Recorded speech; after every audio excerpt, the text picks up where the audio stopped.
10 years ago, husband John and wife Elizabeth set up the Laverstock Memory Support Group, inviting those battling with dementia into their home for weekly group meetups throughout the year. Whilst they meet up, across the hallway is another session going on. Sometimes people who have dementia like to be able to be on their own and to speak freely. And we found also that the carers found it was very valuable when they met without the person that they were caring for, because again they could speak more freely about some of the problems they're facing. The carers group is peer-led, giving members the chance to talk about whatever's on their mind, share advice on new ways to care for someone with dementia, all whilst making new friends along the way. It's one of the few places where they can talk openly. Their friends don't really understand, but here, of course, everybody, because they're going through the same kind of experience, does understand, and so they can relate to each other in a way that perhaps is very difficult in any other situation.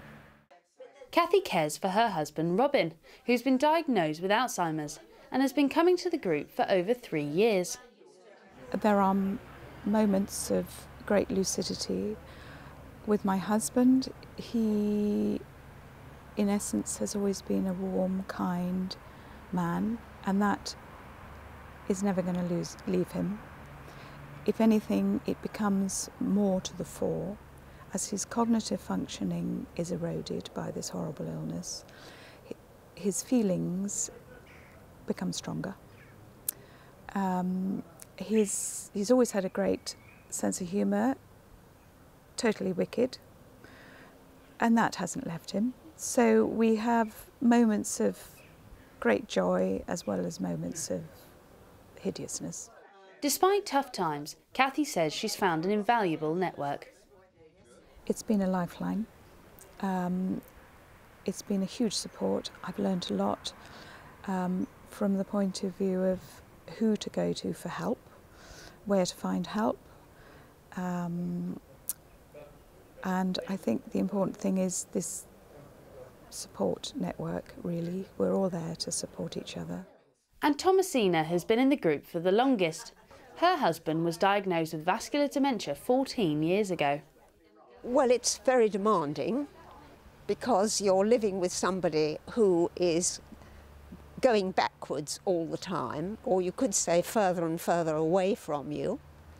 So if you want to try to make even a reasonable life for both of you, you've got to be the one who makes the efforts. You've got to look after everything. You've got to take over the finances, everything to do with running a house, and this can be very trying when you feel that the person is, I don't know, getting a little bit worse all the time. And, like Cathy, she says the group is invaluable. We're all in the same boat, but we're at very different stages in the journey towards the collapse of the person with dementia and their death. And so we learn from each other a great deal about what's ahead of us. So it's, I think, a good thing to know. I'm a bit of a realist, perhaps, but we can also help each other. Kara Digby, That's TV.